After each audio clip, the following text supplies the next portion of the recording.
दोस्तों, आज की बहस में एक धमाका होने वाला है। एक बार फिर गोदी मीडिया का एक एंकर बीजेपी की दलाली करता हुआ पकड़ा गया। अपनी चापलूसी की पूरी ताकत झोंक दी थी, लेकिन उसकी चालाकी ज्यादा देर तक नहीं टिक पाई। जैसे ही मंच पर आए मनोज काका, वैसे ही खेल पलट गया। एंकर की बोलती बंद हो गई, पूरा माहौल बदल गया और सच की गूंज इतनी तेज थी कि एंकर की सारी दलाली धरी की धरी रह गई। मनोज काका ने ऐसा जवाब दिया कि एंकर का चेहरा देखने लायक था और वीडियो के अंत में तो मानो भूचाल आ गया। मनोज काका ने एंकर को ऐसा एक्सपोज किया कि बेचारा शर्मिंदा होकर चुपचाप घर निकल गया। तो दोस्तों, बिना किसी देरी के आइए देखते हैं ये जबरदस्त वीडियो। चालू करो बे। मनोज काका जी, जी आज सुबह मुख्यमंत्री योगी आदित्यनाथ इसी मंच पर थे जी। और उन्होंने कहा कि प्रेशर बढ़ गया, इसलिए अखिलेश यादव को मजबूरी में डुबकी लगानी पड़ी, कोई विकल्प बचा नहीं था। देखिए माननीय मुख्यमंत्री जी आपके मंच पर आए तो ये अच्छी बात है और आपसे संवाद करा, इसके लिए भी उनका साधुवाद। और उन्होंने राष्ट्रीय अध्यक्ष जी का, हमारे माननीय अखिलेश यादव जी का संज्ञान लिया, इसके लिए भी उनका धन्यवाद। और चूंकि उनको हमेशा माननीय अखिलेश यादव जी के संज्ञान इसलिए लेने पड़ते हैं कि पूरी भारतीय जनता पार्टी अपने 11 साल के केंद्रीय नेतृत्व में और 8 साल के उत्तर प्रदेश की सरकार में भारतीय जनता पार्टी ने कोई एक ऐसा काम नहीं किया जिसका उद्घाटन स्वयं, जिसका उन्होंने शिलान्यास किया हो, उद्घाटन किया। बात तो सही है। योगी आदित्यनाथ जी अनवरत, अनायास, हमेशा उनके जेहन में अखिलेश यादव जी इसलिए चुभते रहते हैं और उनका वो स्मरण करते हैं प्रातः उठने से लेकर रात तक, क्योंकि उन्होंने आज तक जितने कार्यक्रमों का, जितने विकास का उद्घाटन किया है, चाहे वो मेट्रो का किया है, चाहे वो एक्सप्रेसवे का किया हो, चाहे उन्होंने स्टेडियम का करा हो, चाहे वो जिस भवन में बैठते हैं लोक भवन, उस सब का निर्माण अखिलेश यादव जी ने कराया है। इसलिए योगी आदित्यनाथ जी को अखिलेश यादव जी के याद हमेशा दिन रात आती रहती है। और आपको बता दें, आपने अच्छा कहा, हम लोग सवाल से नहीं डरते, क्योंकि हमारा यह मानना है समाजवादियों का, राकेश जी, कि सवाल जितने गहरे होंगे उतना समाजवाद और उतना लोकतंत्र गहरा होगा। अब लोकतंत्र गहरा कब होगा? लोकतंत्र तब गहरा होगा जब हम, जो हमारे संविधान की जो प्रस्तावना है, 1 मिनट अगर आप समय दें तो मैं पढ़ देना चाहूंगा। अभी मजा आएगा ना भिड़ो, कि हम भारत के लोग भारत को एक संपूर्ण प्रभुत्व संपन्न समाजवादी पंथ निरपेक्ष लोकतंत्रात्मक गणराज्य बनाने के लिए तथा उसके समस्त नागरिकों को आर्थिक, सामाजिक, राजनैतिक न्याय, विचार, अभिव्यक्ति, विश्वास, धर्म की उपासना, व्यक्ति की गरिमा तथा राष्ट्र की एकता, अखंडता सुनिश्चित करने वाली बंधुता को बढ़ाने के लिए, क्या बात है सर, क्या बात है सर, हम 26 जनवरी 1949 को इस संविधान को अंगीकृत आत्मार्पित करते हैं। ये हमारी प्रस्तावना है और इसी पर हमारा देश चल रहा है। और हमारे जो नेता है माननीय अखिलेश यादव, वो वही मानते हैं कि हम, देखिए, धर्म जो है, आप तो खुद एक धार्मिक परिवार से आते हैं, पूर्वांचल से आते हैं, धर्म मां के समान होता है। जो लोग भी, जो हमारे दर्शक भी बैठे हैं, प्रबुद्ध जन भी बैठे हैं, अगर आप अपनी मां का सम्मान कर रहे हैं तो आप दूसरे की मां का भी सम्मान करें। कौन अपनी मां का सम्मान नहीं कर रहा? ये बड़ी अच्छी बात कही आप नहीं कर रहा है तो अच्छी बात है। नहीं, अब ये सवाल कौन नहीं कर रहा है? नहीं, ये सवाल आप योगी आदित्यनाथ जी से नहीं, आपने, रुकिए अब काका जी, आपने संविधान की प्रस्तावना पढ़ी ना? जी जी जी। अब उसी संविधान की प्रस्तावना के हिसाब से जरा बताइए कि मंदिर खुल रहा है तो सौहार्द खराब हो जा रहा है, क्या ये ठीक है? नहीं, रुक जाइए, रुकिए, मैंने आपको समय दिया ना। हाँ, सवाल करिए। धर्म से ज्यादा रोटी की जरूरत है, ये तुलना ठीक है उस पर परिभाषा के हिसाब से?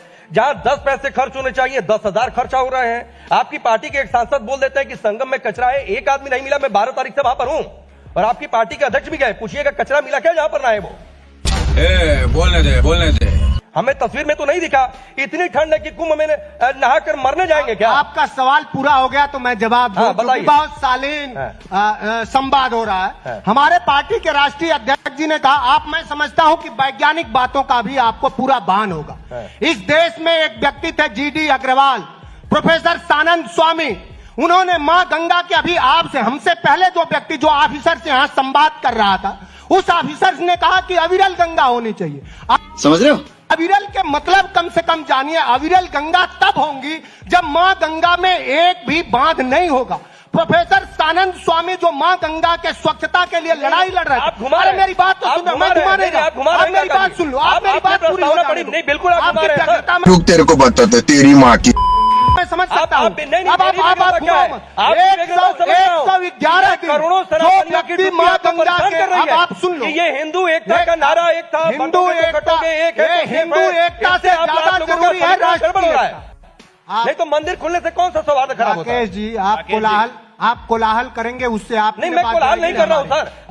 हमारे मतलब आपको मत सिखा चल। कोई नहीं कह सकता किसी को समय कम मिल रहा है। मैं आपके हर सवाल का जवाब देने के लिए तैयार हूं। मैंने ये कहा कि कौन नहीं जानता कि उस प्रोफेसर ने 111 दिन आंदोलन किया कि मां गंगा साफ हो, और देश के प्रधानमंत्री जो विदेशों में भी किसी अभिनेत्री से यथाशीघ्र मिल लेते हैं, एक ऐसे प्रोफेसर सानंद स्वामी से जो मां गंगा को अविरल करना चाहते, उनसे नहीं मिले और भूख हड़ताल पे उनकी जान चली गई। इस पर नरेंद्र मोदी को शर्म करनी चाहिए।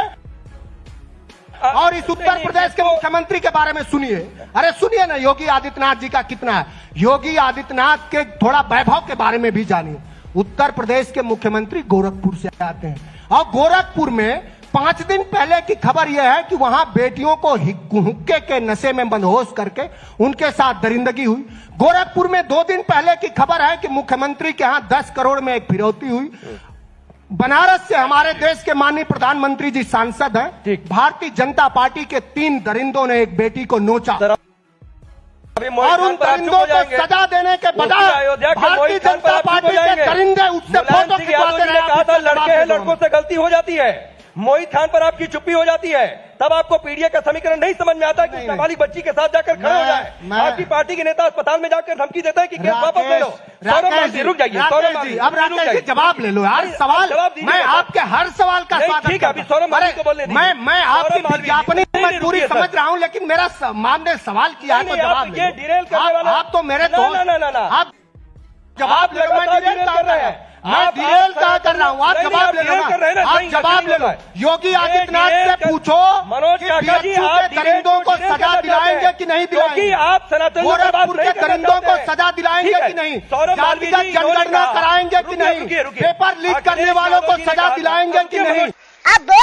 ये योगी आदित्यनाथ से आपको सवाल करनी चाहिए। रुकिए, अखिलेश यादव जी ने कहा था कि भाई ट्रेनें खाली जा रही हैं, भीड़ पहुंची नहीं रही है। अब लगातार इनकी पार्टी के अलग नेता कह रहे कि भाई भीड़ बहुत है, तो वीआईपी मूवमेंट हो गया, गड़बड़ है, भीड़ परेशान हो रही है। तो भाई या तो ट्रेन खाली आ रही है और या तो अरे पार्टी के नेता नहीं कह रहे हैं, आप इसको इधर उधर मत करिए, इधर उधर कुछ बात कर रहा हूँ भाई। वहाँ का आम जनमानस कह रहा, और हमारे धर्म में भी मर्यादा पुरुषोत्तम राम सबसे पहले कहा मंदिर सबरी कहाँ गए। ठीक है, वो योगी आदित्यनाथ से निवेदन है कि अपने वैभव विलास का प्रचार करने से ज्यादा जरूरी है कि वहाँ कल्पवासियों धर्म। तो पहली बात तो ऐसे लोगों को आप उतनी गालियां दो जितनी आपको आती हैं, जितनी नहीं आती लोगों से पूछ कर दो। खत्म।